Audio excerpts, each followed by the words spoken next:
بسم اللہ الرحمن الرحیم۔ السلام علیکم ناظرین، میں محمد جنید اعظم ہوں اور آپ میرا یوٹیوب چینل دیکھ رہے ہیں۔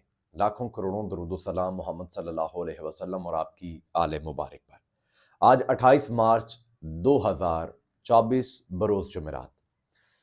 ناظرین، اڈیالہ جیل سے تو خبر آئی ہی ہے، یہ ایک اچھی خبر ہے، لیکن اس کے ساتھ ایک بری خبر بھی ہے۔ ایک طرف حکومت اوچھے ہتھ کنڈے استعمال کرتے ہوئے ایک اسپیسیفک ٹائم کے بعد لوگوں کو اڈیالہ جیل کا رخ کرنے کی اجازت دیتی ہے، وہیں پر عدالت جو ہے وہ اپنے احکامات اڈیالہ والوں سے یا پھر جو انتظامیہ اسلام آباد کی ہے ان سے منوانے میں ابھی تک ناکام ہے، اور اسی زمرے میں ایک خط جو ہے وہ بھی لکھا گیا ہے 6 ججز کی جانب سے۔ اب یہ کیا معاملہ ہے؟ ایک طرف آرڈر ہوا، دوسری طرف وہ آرڈر ماننے سے انکار کر دیا۔ ایک طرف اچھی خبر اڈیالہ سے آتی ہے، وہیں سے دوسری خبر جو ہے وہ بری خبر ہے، میں آپ کے سامنے رکھتا ہوں۔ اس کے ساتھ ساتھ فوجی عدالتوں میں سویلین کا جو ٹرائل تھا، سپریم کورٹ نے فیصلہ جاری کر دیا ہے۔ یہ فیصلہ بہت سارے سوالات پیدا کر رہا ہے۔ کیا فوجی عدالتیں سویلینز کا ٹرائل کرنے کا حق رکھتی ہیں؟ اور پھر اس فیصلے میں کیا کہا گیا ہے، اس پر بھی بات کرتے ہیں۔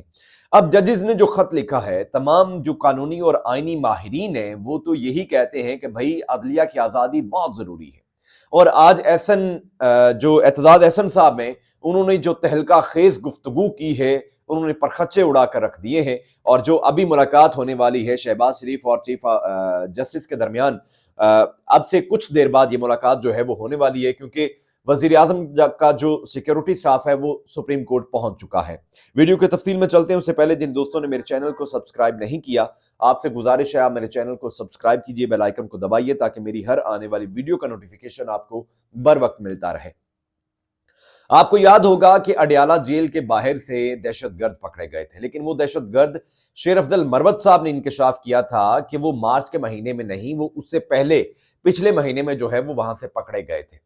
لیکن ان دہشت گردوں کا کچھ بھی تحریک انصاف والوں کو نہیں بتایا، کیونکہ تحریک انصاف والوں کا قبلہ ایک قسم کا جو ہے وہ اس وقت اڈیالہ جیل میں ہے، کہ جس کے گرد وہ تحریک انصاف کی ساری سیاست جو ہے وہ گھوم رہی ہے، یعنی کہ عمران خان جو ہے وہ اڈیالہ جیل میں قید ہے۔ لہذا تحریک انصاف کی جو قیادت باہر ہے، انہوں نے ملاقات کرنی ہوتی ہے۔ حکومت نے سیکیورٹی کا کہہ کر، سیکیورٹی تھریٹس ہیں، سیکیورٹی خدشات ہیں کہہ کر 14 دن کے لیے جو ملاقاتیں ہیں وہ اڈیالہ جیل میں تمام قیدیوں کی ملتوی کر دیں، اس میں عمران خان بھی شامل ہے، اور یہ سارا کچھ صرف عمران خان سے ملاقات نہ کرنے کے لیے باقی سب کو بھی سزا دی گئی۔ ناظرین، عدالت میں جب پوچھا گیا تو وکیل نے یہ کہا کہ یہ ملاقات میں سیاسی گفتگو کرتے ہیں، تو عدالت بھی اس پر ذرا مسکرائی، کہہ کے لگائے کہ اچھا وکیل صاحب یہ بتا دیں کہ اگر ایک سیاسی لیڈر وہاں پر قید ہے، اس کی جماعت جو باہر لیڈ کر رہی ہے، وہ اگر سیاسی لیڈر سے جا کر وہاں پر سیاسی گفتگو نہیں کریں گے تو اور کیا وہاں پر بیٹھ کر گپیں لگائیں گے؟ یہ ان کا موقف تھا۔ لہذا آج 14 دن جو ہیں وہ مکمل ہوئے ہیں۔ علی محمد خان اور لطیف کھوسہ صاحب ملنے گئے ہیں عمران خان سے، لیکن گاڑیاں جو ہیں وہ دور ہی کھڑی کر کے انہیں پھر پیدل آگے آنے کی اجازت دی گئی ہے۔ لیکن یہاں پر ایک اور بات جو ہے وہ بڑی مضحکہ خیز ہے کہ ایسے لگتا ہے کہ تحریک انصاف والے جو ہیں، جو باہر ان کے لوگ ہیں، یا پھر جو وکلاء ہیں، وہ بڑے سست ہیں، یا پھر وہ یہی چاہتے ہیں کہ ابھی عمران خان اور اندر رہیں تاکہ عمران خان کی جو مقبولیت ہے وہ زیادہ بڑھ جائے۔ 190 ملین پاؤنڈ کا کیس تھا ادھر اسلام آباد لگا ہوا، ادھر لطیف کھوسہ صاحب جو ہے وہ ملاقات کے لیے آ گئے۔ اب لطیف کھوسہ صاحب وہاں پر ملاقات کیس میں پیش نہیں ہوئے، لہذا وہ کیس 3 اپریل تک ملتوی کر دیا گیا ہے۔ اب ضمانت کا کیس ہے۔ کیا ملاقات اس قدر ضروری تھی کہ آپ نے وہی ٹائم سلیکٹ کیا، وہی ٹائم پر آپ اڈیالہ جیل پہنچے ہیں عمران خان سے ملاقات کرنے؟ بھئی آپ پہلے عدالت پیش ہو لیں، سماعت کون سا کوئی 4، 5 یا 10 گھنٹے چلنی ہے؟ یہ عمران خان کے خلاف کیس کی ضمانت ہے، یہ عمران خان پر فرد جرم عائد کرنے کا کیس نہیں ہے کہ جناب علی 18 گھنٹے بھی سماعت ہو سکتی ہے۔ لہذا یہ کچھ نیگلیجنس جو ہے وہ تحریک انصاف والوں کی طرف سے بھی ہے۔ ایک یہ خوشخبری ہے کہ آج ملاقاتوں کا سلسلہ شروع ہو گیا، وہیں پر عدالت نے رات تحریک انصاف کے کچھ لوگوں کو رہا کیا ضمانت دے کر۔ اب عدالت نے یہ کہا کہ جناب علی جو الزام لگائے گئے ہیں، ان سے نہ اسلحہ برآمد ہوا ہے، نہ کسی کو نقصان پہنچا ہے، نہ کسی کا جانی نقصان ہوا ہے، کوئی شخص زخمی بھی نہیں ہوا، لہذا انہیں اندر نہیں رکھا جا سکتا، انہیں ضمانت دی جاتی ہے۔ ادھر عدالت نے ضمانت دی، اڈیالہ جیل سے لوگ باہر آئے، ادھر ڈی سی صاحب دوبارہ متحرک ہو گئے۔ یہ وہی ڈی سی صاحب ہیں جو پہلے توہین عدالت کے مرتکب قرار پائے جا چکے ہیں۔ یہ اس قدر سٹرونگ لوگ ہیں کہ ڈی سی صاحب نے دوبارہ ایم پی او کے تحت انہی لوگوں کو گرفتار کروا لیا ہے. یہ ہے ان کی طاقت, یہ ہے وہ مافیا جو اس ملک کو پھلنے پھولنے اور ان عدالتوں کو کام نہیں کرنے دے رہا. وہ 6 ججز جو روئے ہیں, جنہوں نے خط لکھا ہے, انہوں نے سچا خط لکھا ہے بھائی جان. یہ ایک ڈی سی صاحب ہو کر ان ججز کے جو فیصلے ہیں وہ ہوا میں اڑا رہے ہیں, اور اپنا ایم پی او کا آرڈر استعمال کرتے ہوئے جناب علی انہوں نے دوبارہ وہ جو رہائی جنہیں حاصل ہوئی ہے, جنہیں ضمانت ملی ہے, انہیں گرفتار کروا لیا گیا ہے. وہیں پر ناظرین آج اڈیالہ جیل سے تو یہ 2 خبریں تھیں. سپریم کورٹ سے جو بڑی اہم خبر ہے وہ ہے سویلین کا ٹرائل فوجی عدالتوں میں.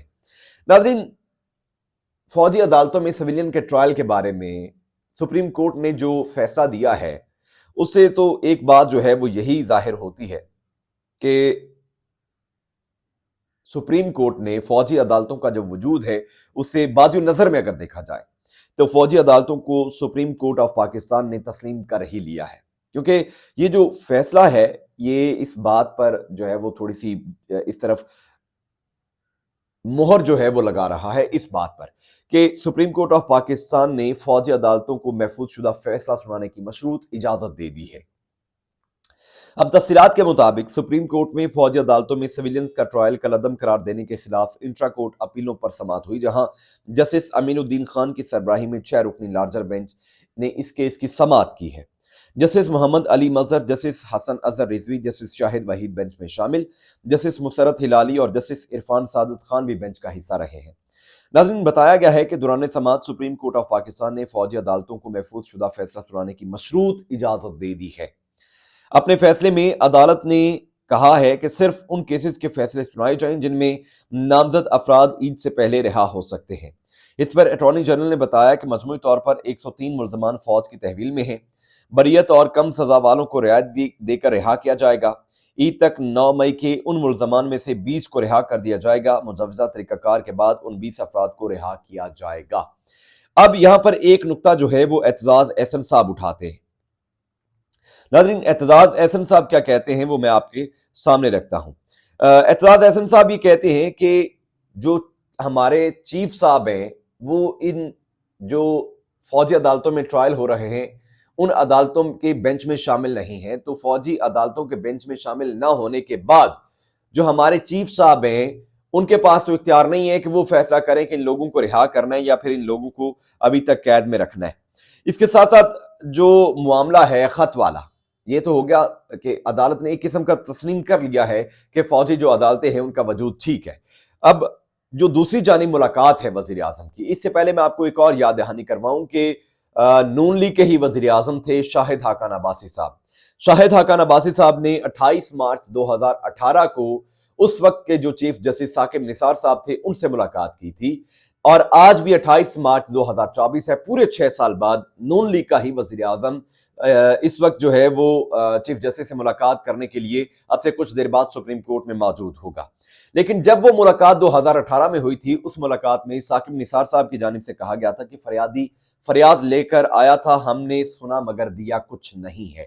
لیکن آج دیکھا جائے گا کہ قاضی صاحب فریادی آ رہا ہے, کیا یہ فریادی آ کس لیے رہا ہے, یہ فریادی ملاقات جو ہے وہ کیوں کر رہا ہے؟ کیونکہ اعتزاز احسن صاحب کہتے ہیں کہ یہ ملاقات ہی ناجائز ہے, سوائے اس کے چائے میں میٹھا کتنا ڈالنا ہے کچھ ڈسکس نہیں کر سکتے. اعتزاز احسن صاحب کہتے ہیں کہ چیف جسٹس کو ایسی ملاقاتوں سے احتیاط برتنی چاہیے.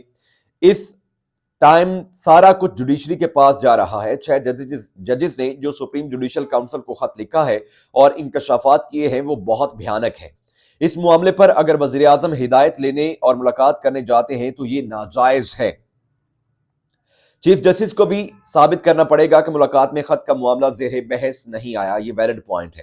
ثابت کرنا پڑے گا کہ وفاقی حکومت کے دیگر معاملات اپیلیوں اور بانی پی ٹی آئی بارے کوئی بات ڈسکس نہیں ہوئی. ثابت کرنا ہوگا کہ عدالت کو جو ایگزیکٹو سے تحفظات ہیں ان کے بارے بات نہیں ہوئی.